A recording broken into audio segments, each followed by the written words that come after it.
Hello students, welcome in this lecture. So today we will discuss about what DDA explanation.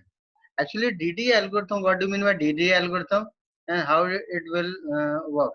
So DDA just like algorithm uh, to define a line.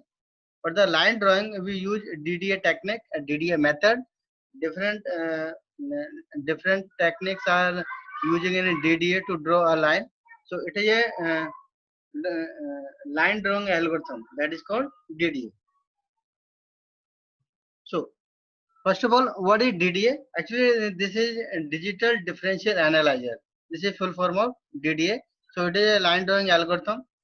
DDA algorithm is an incremental scan conversion method. Actually, this is also called scan conversion method, by which DDA algorithm we can scan one by one pixel and then draw it. Okay. So suppose in a monitor screen we want to draw a diagonal line. So we have to access all the pixel one by one. So scan it and convert it. Converted it means that highlighted it. So draw a line. Here we perform calculations at each step using the results from the preceding step. So you should remember that whenever you perform next step in the DD algorithm to draw second point, so according to previous one, we have to calculate next one. So next step depend on previous step. The characteristic of DD algorithm is to take unit step along one coordinate and compute the corresponding values along the other coordinate. Means that suppose you have a point 2 comma 2. This is a point. So next point of the line, what will be? So either in increment of 1 unit in x coordinate. So then after we have to calculate the value of y. So y will be increment uh, either what value it will be increment in the y-axis. So unit step at one direction and other value can be calculated by this. The unit step are always along the coordinate of greatest change. So like suppose dx equal to 10, dy equal to 5, then we would take unit step along x and compute the step along y. It means that whenever uh, then we would like a unit step along x, means that at the greatest side, greatest change, suppose dx equal to 10, so there is greatest change in x direction. So we have to unit step at the in the x direction and calculate the y direction. So this is the fundamental thing about the DDA algorithm. Means that at the one direction we step of unit step and calculate the another direction. So in which direction we have to unit step? Where there is greatest change. Like in this example, you can see if dx equal to 10 means on the in the x direction greatest change. So this is the 10. So we have to unit step in the x direction and calculate the y direction. So how what is the calculation regarding this? So I explain you in the next slide.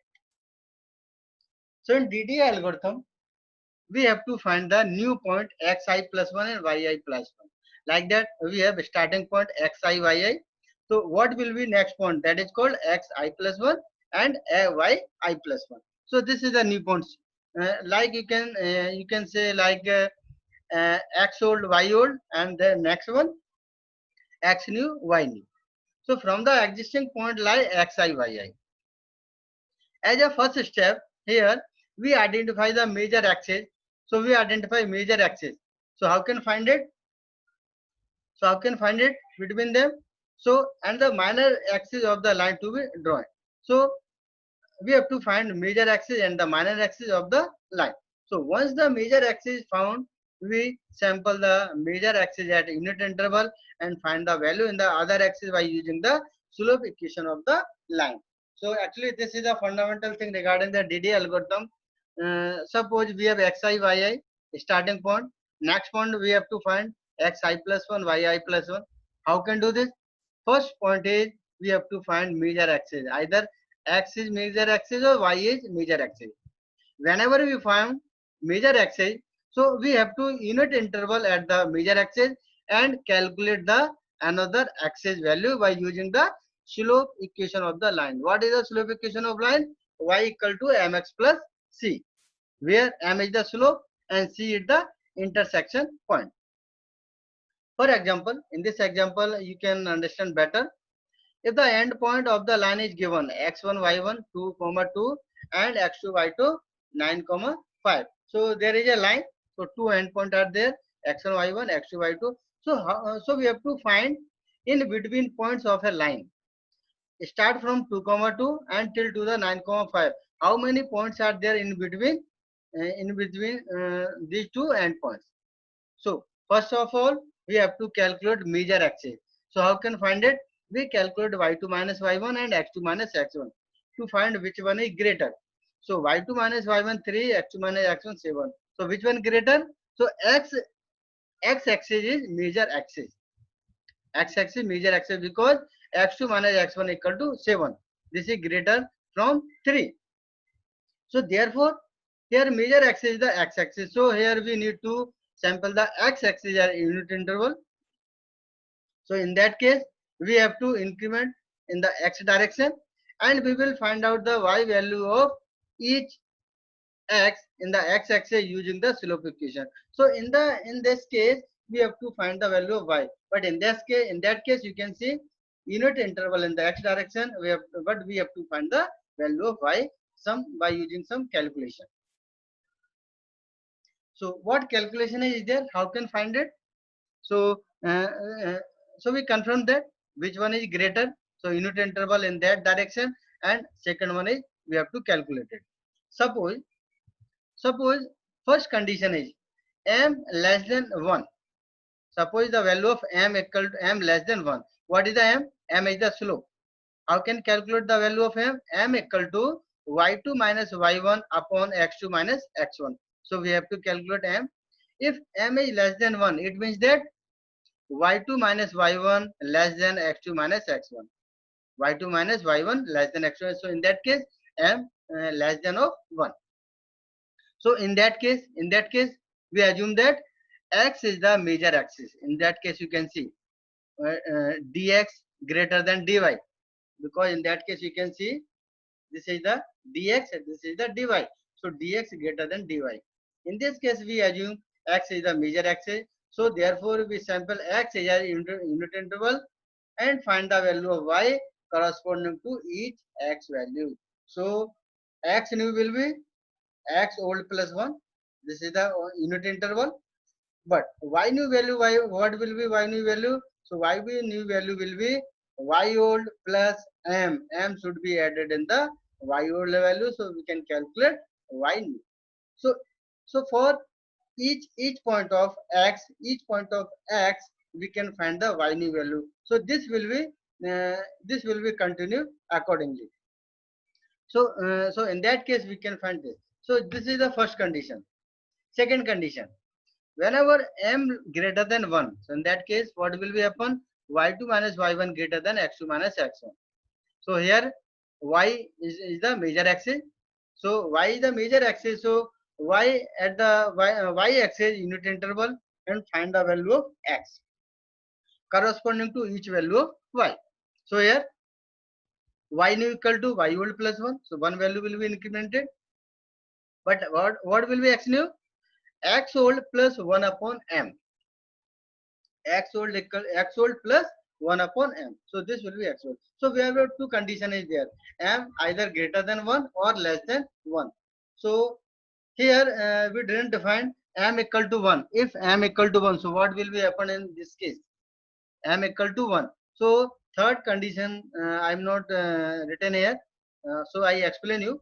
When m equal to 1, in that case y2 minus y1 equal to x2 minus x1, means that both value are same. So in that case, unit interval on both axes, like x new equal to x old plus 1, y new equal to y old plus 1. So in each direction, each axis, we have to added unit interval. So this will be a third case. So advantage of DD algorithm. What are advantage and disadvantage also of DD algorithm? So firstly, advantage. It is the simplest algorithm and it doesn't require special skill for implementation. So this is simple thing. This is simplest algorithm where we don't need too much calculation. So all these things are simplest thing. So we can do in a easygoing way. Second, it is a faster method for calculating pixel position than the direct use of equation y equal to mx plus b. Either b or c you can use it. Here b is the intersection point. So this is a faster method because by using this formula y equal to mx plus c, all time put the value of x, m and c, then find out the value of y. It eliminates the multiplication in the equation by making use of raster characterization so that appropriate increments are applied to the x or y direction to find the pixel position along the line path. Means that in that we have to increment it in a unit interval, like a unit interval of 1 or 2 or 3. So in the DDA algorithm, this is the appropriate algorithm where we have incremented properly, either one increment, two increment. Integer increment should be there, not floating point value. It's a integer value should be incremented like 1 2 3 4 5, not 1.5 it will increment. It is a integer value will be incremented. So disadvantage also there of DDA algorithm. So here you can find floating point arithmetic DDA algorithm is still time consuming. So here we here there is some problem of the DDA algorithm with the floating point arithmetic. So there is still time consuming process. So where we have to find it.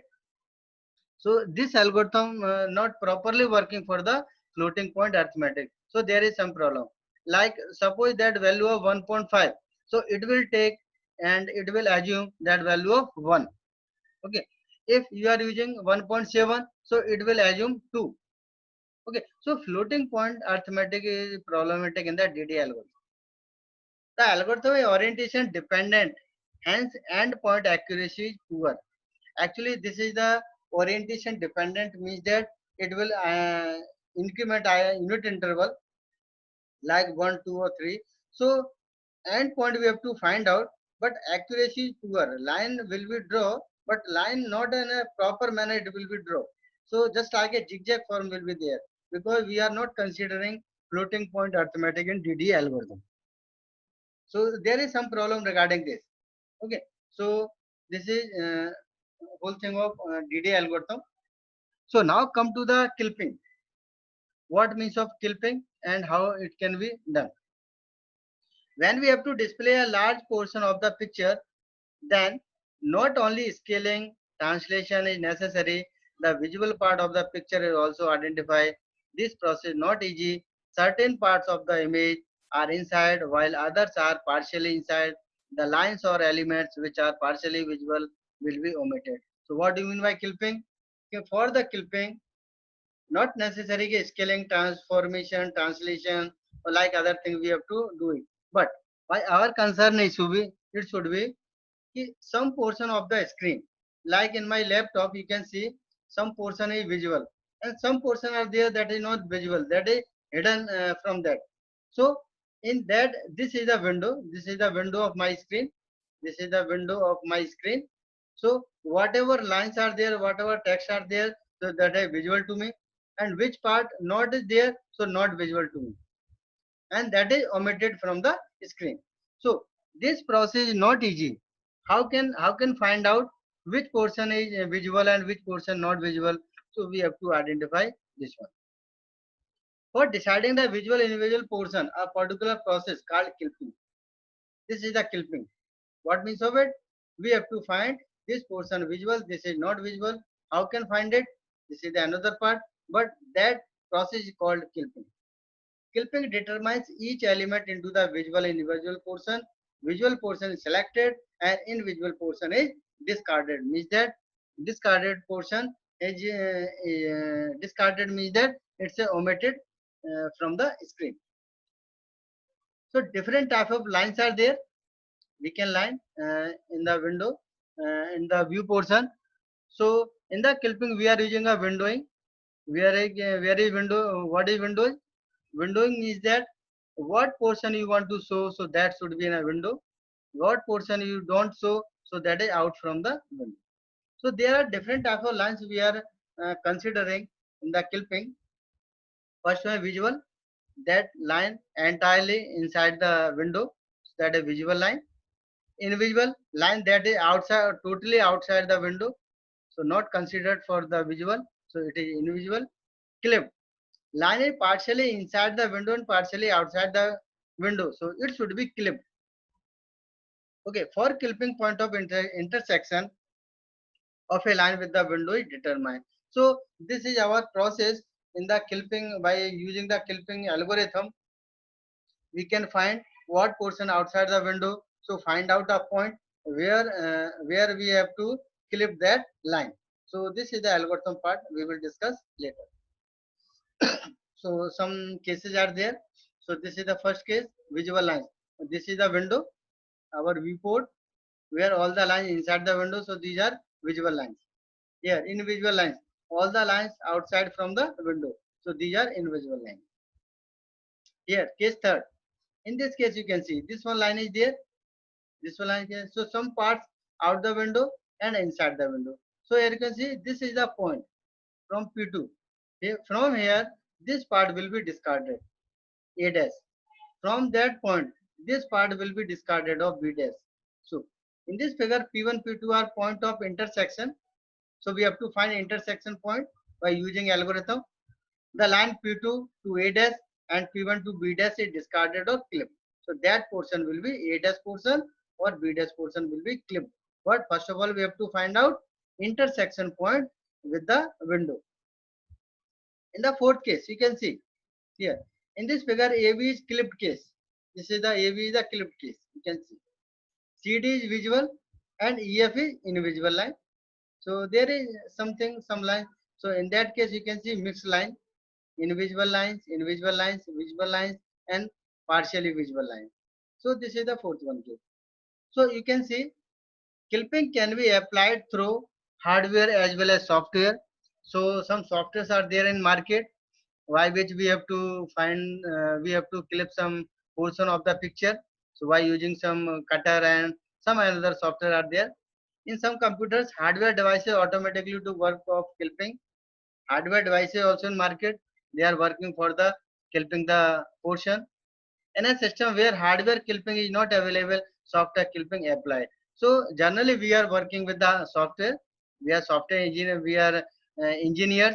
So we are working on the software. So we use only software clipping for that. So because we have some algorithm to clip the lines or figures or anything, we can clip it. So we have some softwares are there. For that we have some algorithm. Using the algorithm we can clip it. Following figures show before and after clipping. We show the windows against which object is clipped, called a clip window. It can be curved or rectangular in shape. So we can see some example. So by this we can see here. Before clipping, this is the original picture. Some lines, some figures are there. Okay. So after clipping, what will be happen? This one. This is the window. In the window, which portion outside the window it will be clipped. So this one is clipped. So this portion is clipped both sides.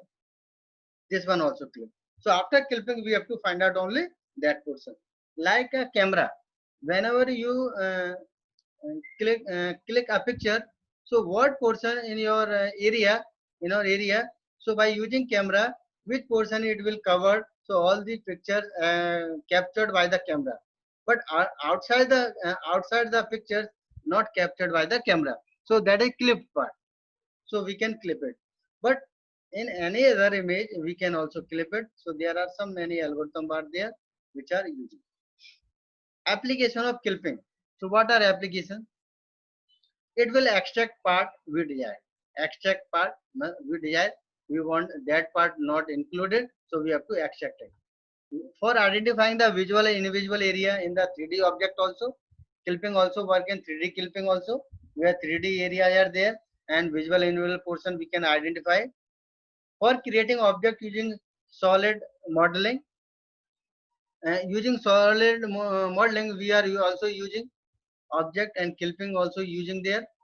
For drawing operation, whenever you draw and you want to cut something, and paste something. So for the cut purpose, we are using a clipping method. Operation related to the point of an object. So object we can perform clipping by a particular point of an object. Suppose we have a triangle. So one point we have to consider on the one point, because of point clipping also there. So according to point we have to work on that. For deleting, copying, moving part of an object, all these things we have to do by using the clipping. So this is whole thing regarding the clipping. So in the next lecture, I explain you different algorithm regarding the clipping. So till then, thank you so much. Thank you.